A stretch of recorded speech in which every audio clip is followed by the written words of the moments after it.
Hi everybody. Well, as most of you know, if you've ever priced a river cruise, river cruises are very pricey, right? They're smaller, intimate ships. They don't have casinos on board to make up revenue. They don't have big Broadway productions. They are a much smaller form of transportation, but they get you into the cruise ports. They get you right up close to the action, and that's most cases, right?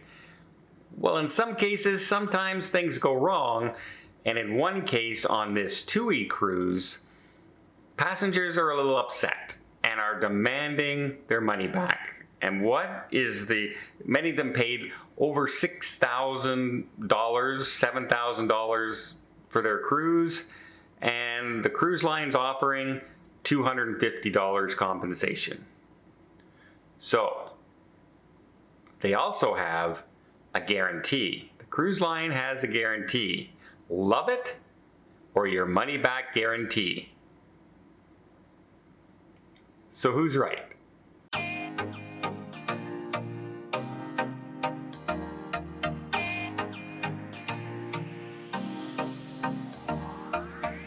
So this all took place on a 15-day Icons of Europe cruise. It was supposed to visit 14 ports during this 15-day cruise. It is on the TUI Isla, and it's in the advertising it would say things like spacious and exotic and, you know, dream of a lifetime kind of thing. 15-day river cruise sounds pretty good to me. However, things started to go wrong right off the bat because there was high water levels, which means the cruise ship cannot get under some bridges. And this does happen in some cases. It's either low water levels where they can't get down the river, or high water levels where they can't get under the bridges that have been put over the rivers that they have to get down. So that means sometimes they have to shuttle people by motor coach to get to where you're going for the tour, and sometimes they have to change you on ships. Well, this all happened apparently on this cruise. They did say, however, that the ship was unable to visit places like Linz, Bratislava, and Budapest, and the locations they were revised. However, they say the communication was so bad that hardly any information went to the passengers to let them know about shore times and how long they're going to be in port or anything. Like, was kind of left almost on their own. In fact, some people said they were on a shore excursion, were told to be back by a certain time. When they got back, they were told, oh no, it's been extended. And so they headed back out again, only to be called back to the ship because they changed the time again, leaving passengers very frustrated, saying they didn't have very much time in the actual destinations that they wanted to visit on this luxury 15-day tour. But they said there's other problems, ranging from foul-smelling sewage, broken air conditioning units, and huge, long walking times between transfers. I'm thinking that's waiting times, and that's a typo, but long walking times, waiting times, it all adds up to the same thing. Wasted time, right, on your cruise, waiting around for something to do. And after enduring all of this, the ship wasn't able to continue downriver, and they had to be transferred over to another cruise ship further downstream. So they were going to switch over to the Maya.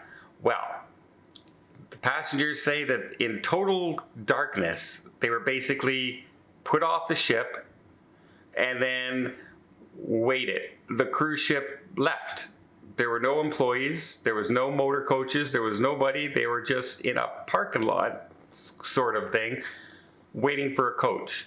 When the coach finally did arrive, they ended up having to spend a 6-hour drive to get to the next port, where one passenger said when they were looking at the driver was like this with a navigational device trying to figure out where to go and checking his phone, to the point where another passenger had to help the driver find the location that they were going to. that's not good. That's not good at all in this situation. And then they said other things happened. When they did arrive, finally, and get on the ship, remember they had just all packed again, right? Because you had to move. You had to bring all your luggage, and you have to move your own luggage. They got there, and the cruise ship hastily put a gala night on that night. Hey, dress up and have an well, nobody wanted to repack and unpack all their formal gear that they had just packed, because the next day they were going to the airport. So they said the gala was kind of a waste of space as well. And then once again, the day that they were leaving, this sometimes happens on a river cruise. River cruises pull up next to each other like this at the same dock. They don't line up always one behind the other like the ocean cruises do. They line up together like this, side by side, and then people walk between the cruise ships to get off and on the ship. So if you're that first ship here, you're easy to get off, but you're going to have other cruise passengers from other ships walking through your ship, you know, all day and night kind of thing whenever you're parked there. So they claim that they had to walk over 3 other cruise ships to get there, and they say a lot of them are no longer spring chickens, shall we say. And it was dimly lit, ropes for handles, you know, for railings, and very perilous walking between the ships there in total darkness, only to get ashore and then be told, find your luggage. Find your luggage and get on the coach. And kind of being yelled at, they claim.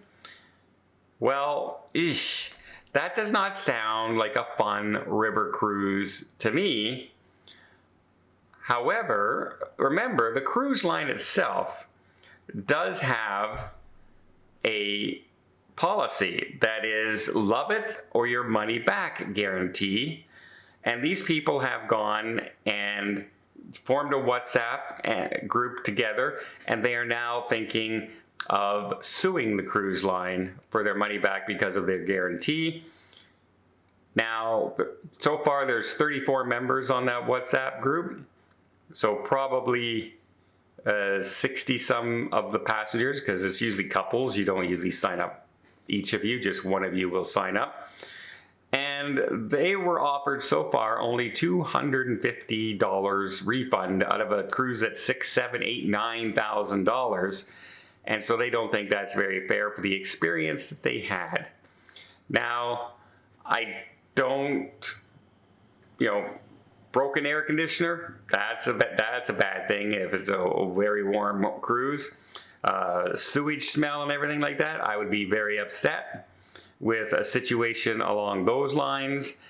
You know, being dumped off with no crew and the ship leaves in waiting for a motor coach that you don't know if it's coming or not, that would be a bad thing. As far as walking over the other cruise ships, that's a standard thing. That's a standard thing on river cruises, so that I can understand. And again, remember, it was high water levels in the river. It's not something that is under the control of the cruise line itself, and that's what the cruise line is falling back on. They say, hey, we have a guarantee, but it does not apply to events beyond our control, such as low and high water levels.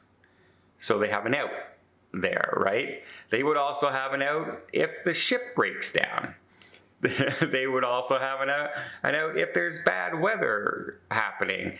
They would have an out if there's a cruise ship, like a port dock, broken. They would have an out if, you know, there's a riot going on in a town and they don't go to that town. Those are all beyond their control. The only thing that they can really control is that sewage smell and that you know, broken air conditioners, but I don't know if that was on every part of the ship. So it sounds like they had a very rough time, and I hope the cruise line and the passengers can get together and come up with a fair solution.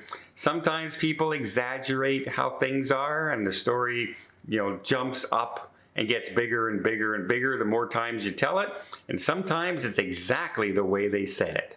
And so we'll have to see what happens in the future and see if anything happens. But remember, River cruises are very subject to water levels, and that can happen on any cruise. All we can do is hope we strike it lucky when we get on a cruise and these events happen to us.